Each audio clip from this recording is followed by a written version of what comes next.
Hi all, welcome to my YouTube channel. In this video, we will discuss about feasibility study. Okay, feasibility study ante entidante feasibility study in software engineering is a study to evaluate feasibility of a proposed project or system.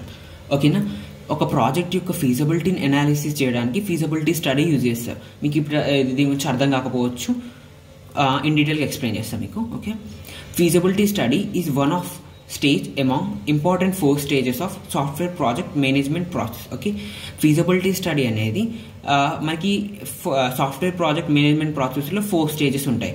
దాంట్లో one of the most important stage ఏంటిదంటే feasibility study. ఓకేనా, ఇప్పుడు మనం feasibility study ఏంటిదో చూద్దాం.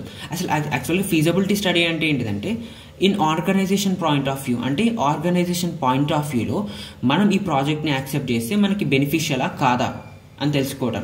అంటే మనం ఈ ప్రాజెక్ట్ని యాక్సెప్ట్ చేస్తే మనకి ప్రాఫిట్ వస్తుందా రాదా, అంటే ఈ ప్రాజెక్ట్ని మనం డెవలప్ చేస్తే మనకి ప్రాఫిట్ వస్తుందా రాదా అని తెలుసుకోవడాన్ని ఫీజిబిలిటీ స్టడీ అంటారు. ఈ ప్రాజెక్ట్ ఈజీనా కాదా అని తెలుసుకోవడానికి ఫీజిబిలిటీ స్టడీ అంటారు. ఎనీ లీగల్ ఇష్యూ ఎరైజ్ అవుతుంది ఈ ప్రాజెక్ట్ మనం డెవలప్ చేసి దాని గురించి తెలుసుకోవడానికి ఫీజిబిలిటీ స్టడీ అంటారు. Okay, time more or not, అంటే దీని మీనింగ్ ఏంటంటే టైం ఎక్కువ కన్జ్యూమ్ చేస్తుందా చేయదా అని తెలుసుకోవడాన్ని ఫీజిబిలిటీ స్టడీ అంటారు. ఇదంతా ఆర్గనైజేషన్ పాయింట్ ఆఫ్ వ్యూలో ఉంటుంది. ఓకేనా, దీన్నే మనం ఫీజిబిలిటీ అనాలిసిస్ కూడా అనొచ్చు. ఇప్పుడు చూడండి, ఇన్ ఆర్గనైజేషన్ పాయింట్ ఆఫ్ వ్యూలో మనకి ఈ ప్రాజెక్ట్ బెనిఫిషియలా కాదా తెలుసుకోవడాన్ని, ప్రాఫిటబుల్ ఆర్ కాదా తెలుసుకోవడాన్ని, ఈజీ ఆర్ కాదా తెలుసుకోవడాన్ని, any legal issue or no issue ఉందా లేదా అని తెలుసుకోవడానికి, టైం ఎక్కువ కన్జ్యూమ్ చేస్తుందా తక్కువ కన్జ్యూమ్ చేస్తుందా అని తెలుసుకోవడానికి feasibility study or analysis use చేస్తాడు. ఓకే, మీకు అర్థమైందని అనుకుంటున్నాను.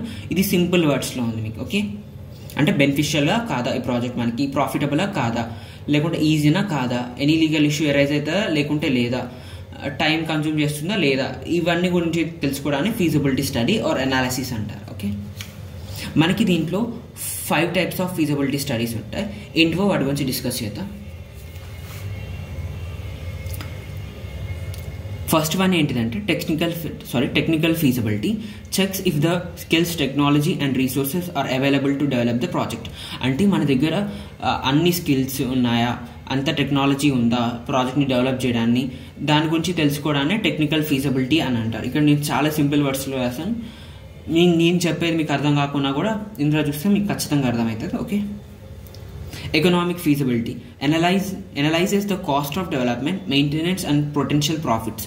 అంటే దేని గురించి అనలైజ్ చేస్తుంది అని అంటే ఎకనామిక్ ఫీజిబిలిటీ, మనకి ఈ ప్రాజెక్ట్ని యాక్సెప్ట్ చేసి ఈ ప్రాజెక్ట్ని మనం తీసుకుంటే మనకి ప్రాఫిట్స్ వస్తాయా రాదా, పొటెన్షియల్ ప్రాఫిట్స్ వస్తాయా రాదా గురించి తెలుసుకోవడాన్ని ఎకనామిక్ ఫీజిబిలిటీ చెప్తుంది. టెక్నికల్ ఫీజిబిలిటీ ఏం చెప్తుంది అని అంటే మన దగ్గర స్కిల్స్, టెక్నాలజీ, దానికి కావాల్సిన ప్రొఫెషనల్ లేబర్ ఉన్నారా లేరా తెలుసుకోవడానికి టెక్నికల్ ఫీజిబిలిటీ చెప్తుంది. ఎకనామిక్ ఫీజిబిలిటీ ఏం చెప్తుంది అని అంటే మన దగ్గర ఒకవేళ ఆ ప్రాజెక్ట్ని యాక్సెప్ట్ చేస్తే మనకి పొటెన్షియల్ ప్రాఫిట్స్ వస్తాయా లేదా అని చెప్పడాన్ని ఎకనామిక్ ఫీజిబిలిటీ చెప్తుంది. ఓకే,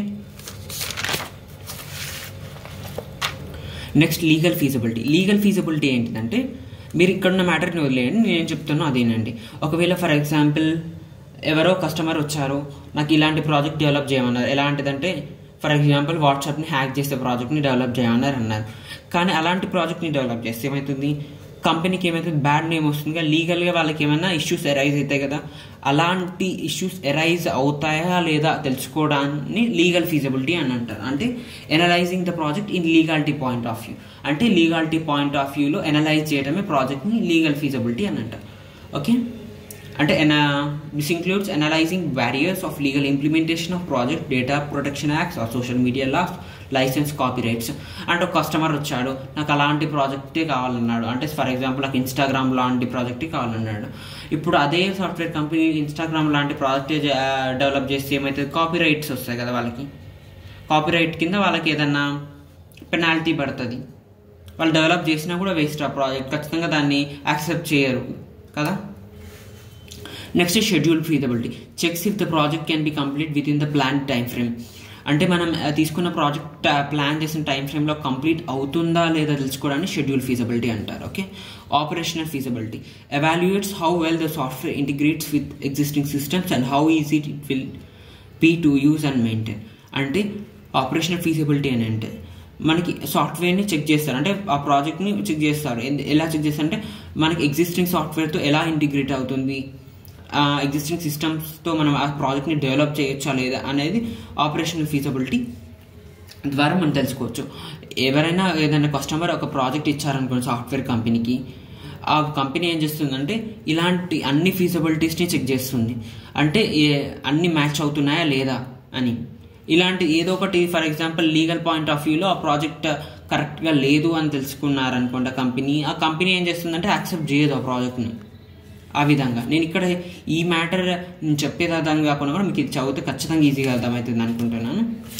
అండ్ మీకు ఇంకా సింపుల్ వర్డ్స్లో కావాలంటే ఇక్కడ రాసాను చూడండి. In organisation point of view whether the project is beneficial or not, whether it is profitable or not, whether it is easy or not, any legal issues ఉన్నాయా లేదా, time more or not అంటే time consume చేస్తుందా లేదా. Okay, maybe నేను చెప్పేది అర్థం కాకుండా మీకు ఇది మ్యాటర్ అవుతే ఈజీగా అర్థమవుతుంది. Okay, thanks for watching, share it to your friends. Okay, ఇది చాలా important question, read to your exam.